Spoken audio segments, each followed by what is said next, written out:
ಇನ್ನು 28 ವರ್ಷಗಳ ಬಳಿಕ ಜಾತ್ಯತೀತ ಜನತಾದಳದ ಸಂಸದರೊಬ್ಬರು ಕೇಂದ್ರದಲ್ಲಿ ಸಚಿವರಾಗಿ ಅಧಿಕಾರವನ್ನು ವಹಿಸಿಕೊಳ್ತಾ ಇರೋದು ಬಹಳಷ್ಟು ವಿಶೇಷ. ಅದರಲ್ಲೂ ಎಚ್.ಡಿ. ಕುಮಾರಸ್ವಾಮಿ ಅವರು ಕ್ಯಾಬಿನೆಟ್ ದರ್ಜೆಯ ಸಚಿವರಾಗಿದ್ದಾರೆ.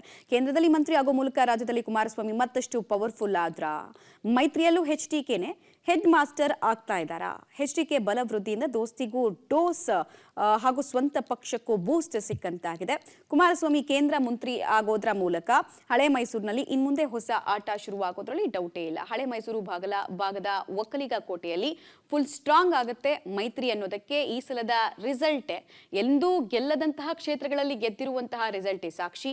ಓಲ್ಡ್ ಮೈಸೂರು ಕ್ಷೇತ್ರದಲ್ಲಿ ಪಾರವ್ಯವನ್ನ ಬಿಜೆಪಿ ಹಾಗೂ ಜೆಡಿಎಸ್ ಹೇಗೆ ಮೆರಿತು ಅನ್ನೋದನ್ನ ನಾವು ರಿಸಲ್ಟ್ನ ಸ್ಟಾಟಿಸ್ಟಿಕ್ಸ್ ಇಟ್ಕೊಂಡೇ ನೋಡಬಹುದು. 11 ಕ್ಷೇತ್ರಗಳ ಪೈಕಿ 9ರಲ್ಲಿ ದೋಸ್ತಿ ಜಯ ಗಳಿಸಿದ್ರೆ ಕಾಂಗ್ರೆಸ್ ಕೇವಲ ಗೆದ್ದಿದ್ದು 2 ಕಡೆ ಮಾತ್ರ. ಹೀಗಾಗಿ ಬ್ಯಾಕ್ ಫುಟ್ಗೆ ತಳ್ಳಲ್ಪಟ್ಟಿದೆ ಕಾಂಗ್ರೆಸ್ ಮೈತ್ರಿಯ ಕಾರಣಕ್ಕೆ.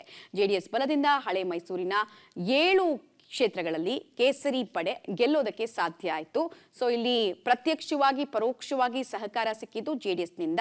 ಹಳೆ ಮೈಸೂರು ಭಾಗದಲ್ಲಿ ಕುಮಾರಸ್ವಾಮಿ ಅವರ ಬಲ ಕೂಡ ಈ ಮೂಲಕ ವೃದ್ಧಿಸ್ತಾ ಇದೆ. ಒಕ್ಕಲಿಗರ ವೋಟ್ ಶಿಫ್ಟ್ ಆಗಿತ್ತಲ್ಲ ಲಾಸ್ಟ್ ಟೈಮ್ 5ರಿಂದ 8%, ಅದು ರಿಟೇನ್ ಆಗಿದೆ ಅನ್ನೋದು ಒಂದು ಖುಷಿ ವಿಚಾರ ಕುಮಾರಸ್ವಾಮಿ ಅವರಿಗೆ. ಒಕ್ಕಲಿಗ ಕೋಟೆ ಮೇಲೆ ಮತ್ತೆ ಸಂಪೂರ್ಣ ಹಿಡಿತವನ್ನ ಸಾಧಿಸುವಲ್ಲಿ ಇದು ಅತ್ಯಂತ ನಿರ್ಣಾಯಕ ಆಗಿದೆ. ಈಗ ಎಚ್.ಡಿ.ಕೆ ಮುಡಿಗೆ ಕೇಂದ್ರದ ಸಚಿವ ಪಟ್ಟ ಮತ್ತಷ್ಟು ಈ ಮೂಲಕ ದಳಪತಿ ಸ್ಟ್ರಾಂಗ್ ಆಗ್ತಾ ಇರೋದ್ರಲ್ಲಿ ಯಾವುದೇ ಅನುಮಾನ ಕೂಡ ಇಲ್ಲ. ಹಾಗೆ ರಾಜ್ಯದಲ್ಲಿ ಮತ್ತಷ್ಟು ಪವರ್ಫುಲ್ ಆಗ್ತಾ ಇದ್ದಾರೆ ಎಚ್.ಡಿ. ಕುಮಾರಸ್ವಾಮಿ ಅವರು. ಎಚ್.ಡಿ. ಕುಮಾರಸ್ವಾಮಿ ಅವರ ಪಕ್ಷ 19 ಸೀಟ್ಗಳನ್ನ ಪಡೆದಾಗ ಕುಹಕ ಮಾಡಿಕೊಂಡವರು ಈಗ ಬಾಯ ಮೇಲೆ ಬೆರಳಿಟ್ಕೊಳ್ಳೋ ರೀತಿ ಒಂದೇ ವರ್ಷದಲ್ಲಿ ರಿಸಲ್ಟ್ ಮೂಲಕ ಉತ್ತರ ಕೊಟ್ಟಿದ್ದಾರೆ. ಮೈತ್ರಿಯಲ್ಲೂ ಹೆಡ್ ಮಾಸ್ಟರ್, ಎಲ್ಲ ತೀರ್ಮಾನಗಳಲ್ಲೂ ಕೂಡ ಇವರೇ ಫೈನಲ್ ಅನ್ನೋ ಪೊಸಿಷನ್ಗೆ ಬಂದಿದ್ದಾರೆ, ಪವರ್ಫುಲ್ ಪೊಸಿಷನ್ಗೆ ಬಂದಿದ್ದಾರೆ.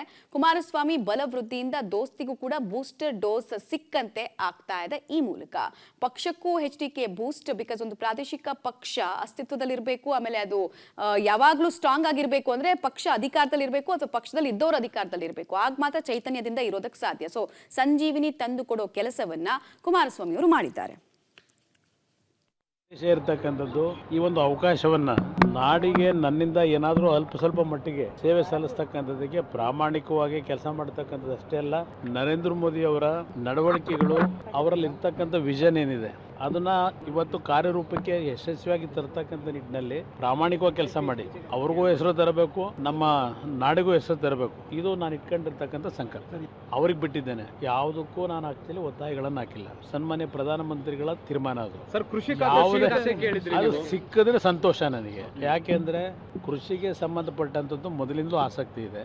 ಆ ಇಲಾಖೆ